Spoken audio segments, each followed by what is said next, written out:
hasta que se logra controlar esos primeros inicios de la enfermedad, es un periodo bastante incierto y angustiante, porque en general hay una odisea diagnóstica en primer lugar, es decir, se tarda de 3, 5 y más años en llegar a un diagnóstico cierto, porque el lupus simula otras enfermedades. Entonces es difícil ir acompañando este periodo en donde todavía no tiene nombre y apellido lo que nos sucede, ¿no? Y luego, bueno, también ha cambiado bastante, eso creo que gracias a la labor también de las organizaciones, la relación con el médico, ¿no? Hay o se tiende a una relación más de un vínculo más estrecho con el médico, es decir, el médico está comprendiendo que el paciente actualmente está bastante informado, o eso pretendemos que esté. Entonces el diálogo es distinto, ¿no? Y bueno, y eso es tan importante para poder adherir al tratamiento en una enfermedad como esta, que es crónica, que es por ahora para toda la vida hasta que se haya una cura. Entonces sí, han cambiado muchas cosas, han aparecido, bueno, si bien no todos los pacientes acceden a ellos, hay tratamientos biológicos que buscan exactamente qué es lo que gatilla esta enfermedad, ¿no? Ujú. Porque en general los otros tratamientos lo que hacen es tratar de paliar los síntomas, de que estos brotes, como cursa la enfermedad, no se extiendan en el tiempo, porque bueno, eso es negativo, ¿no? Es decir, que no sean tan frecuentes.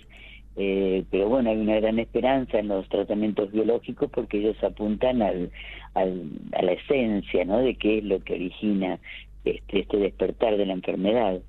Y respecto a la investigación, ¿sí? En lo que hace al lupus, ¿cómo la ves hoy, tanto como paciente, pero también como una referente de una ONG? ¿Cómo ves? ¿Hay interés por investigar? ¿Se está investigando hoy?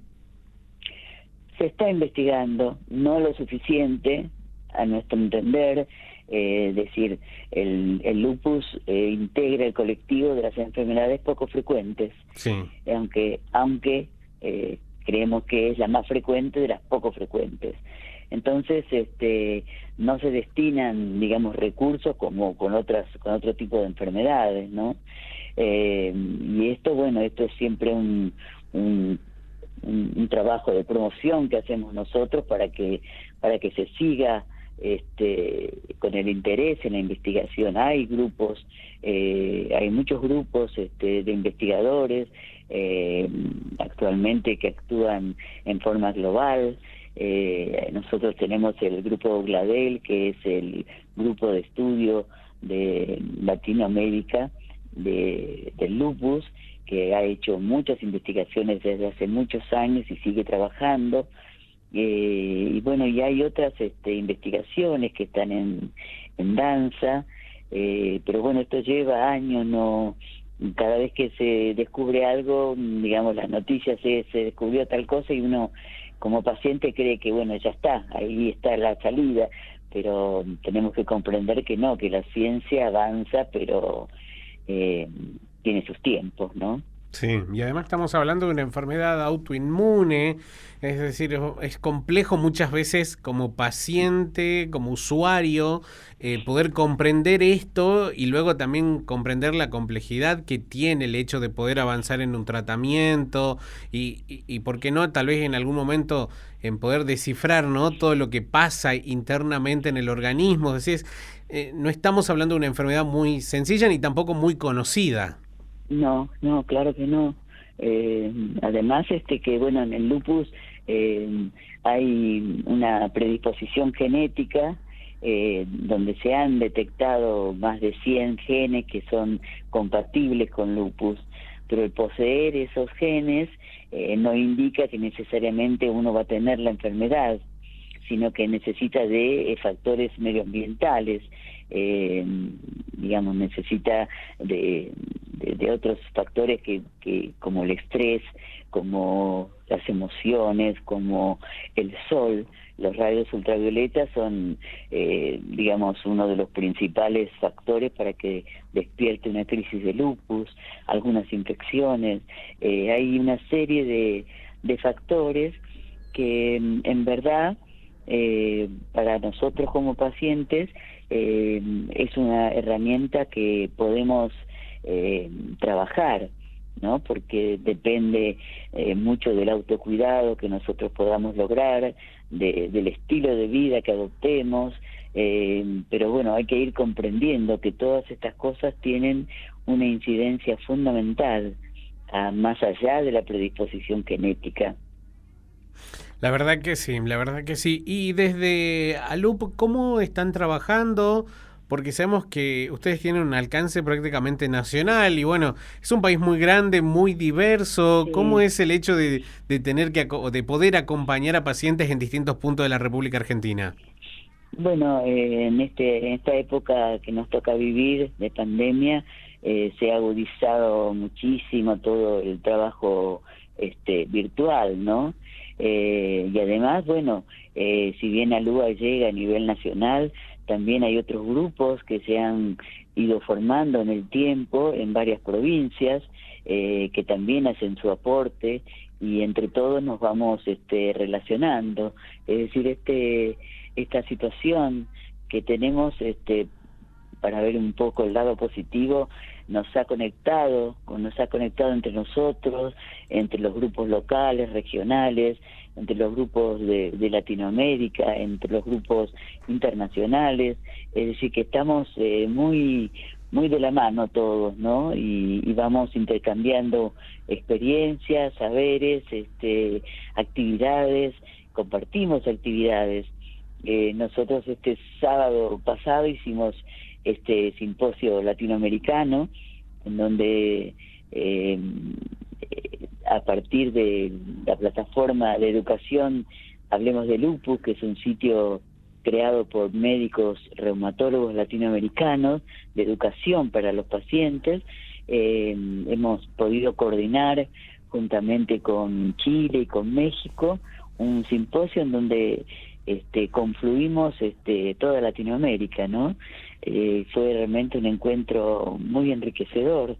Así que esto de lo virtual, si bien tiene sus cosas difíciles también Sí.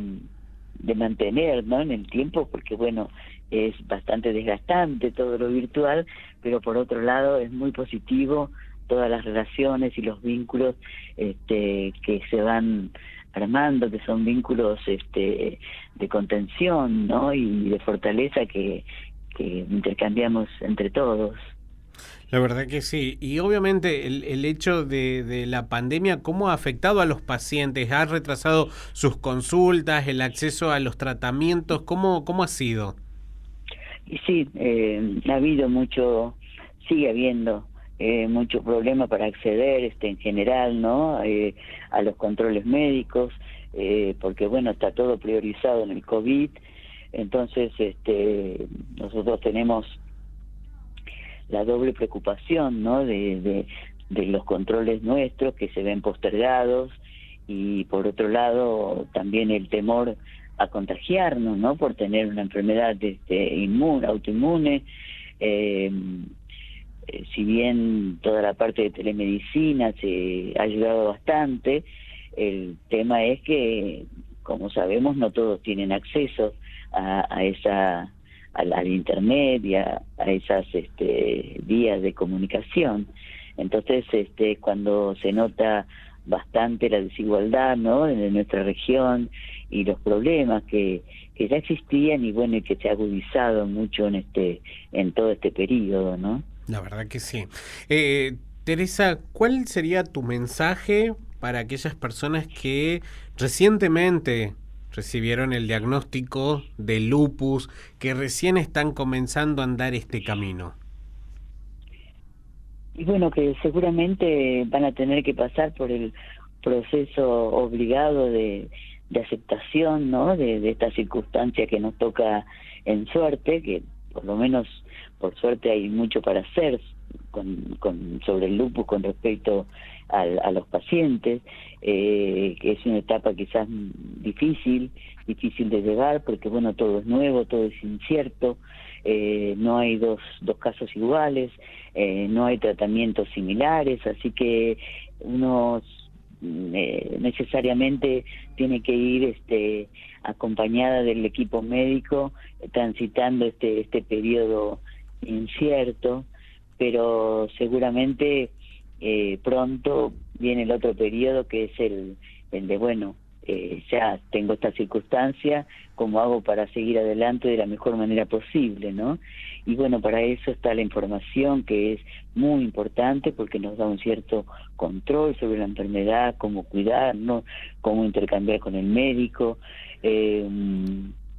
y bueno, y también estrategias, ¿no?, que uno va encontrando, recursos propios que no sabía que tenía, pero que en estas circunstancias aparecen, porque bueno, siempre lo que queremos es poder seguir con nuestros proyectos, porque en definitiva esto es una condición de salud. La enfermedad no nos define, nosotros seguimos siendo las mismas personas.